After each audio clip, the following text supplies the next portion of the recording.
بسم اللہ الرحمن الرحیم نحمدہ نصلی علی رسولہ الکریم اما بعد۔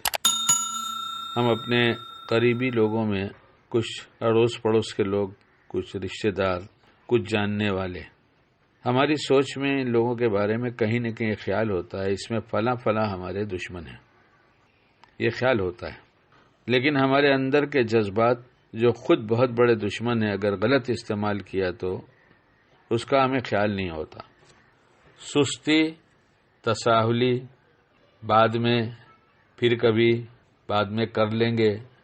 یہ سب وہ اندر کے جو سوچ ہے یہ خود ہمارے بڑے دشمن ہیں۔ ہماری آئندہ کی زندگی کے لیے بہت تباہ کرنے والے جذبات ہیں۔ یہ کسی نے کہا ہے یہ نشہ آور چیزوں سے زیادہ نقصان دہ ہیں۔ جو شخص نشہ کرتا ہے وہ معاشرے سے کافی حد تک کٹ جاتا ہے، مگر سست روی جس کے اندر ہے، جو اس کا شکار ہے، وہ معاشرے میں شامل رہ کر معاشرے کے لیے نقصان دہ ہو جاتا ہے۔ کل کر لیں گے، پرسوں کر لیں گے، اس کے متعلق امام عبد الرحمن ابن جوزی رحمۃ اللہ علیہ نے جو تحریر فرمایا ہے اس کا خلاصہ یہ ہے کہ کسی کو ایک درخت اکھاڑنا ہے، وہ اکھاڑنا چاہتا ہے کہ درخت کو اکھاڑ دو، لیکن جب یہ جذبہ بنتا ہے تو پھر فوراً خیال ہوتا ہے کہ بعد میں کر لیں گے، کل اکھاڑ دیں گے۔ لکھتے ہیں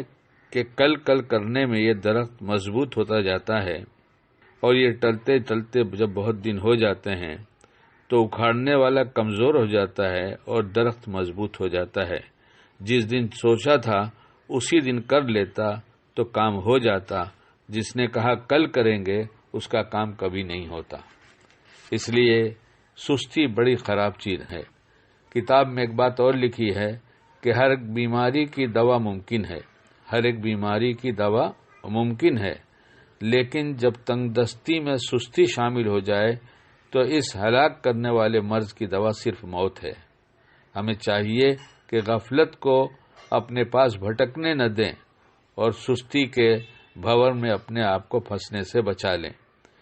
سست آدمی سست ہوتا ہی چلا جاتا ہے، سست آدمی سست ہوتا ہی چلا جاتا ہے۔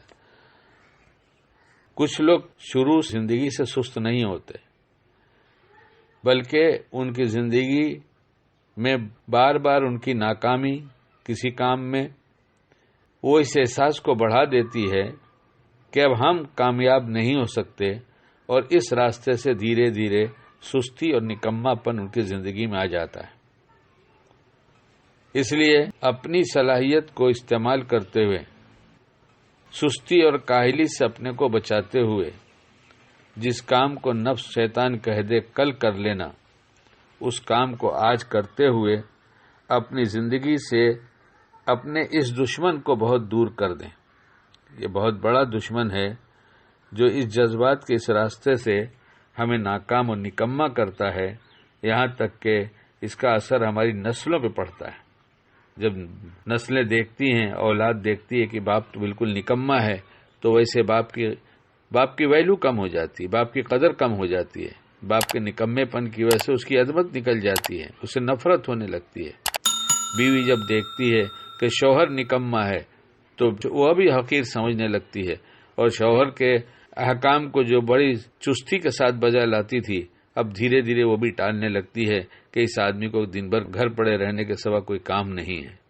اس لیے اللہ اس مہلک مرض سے ہم سب کی حفاظت فرمائے، اور ہمیں اپنے اوقات کے ایک ایک لمحے کو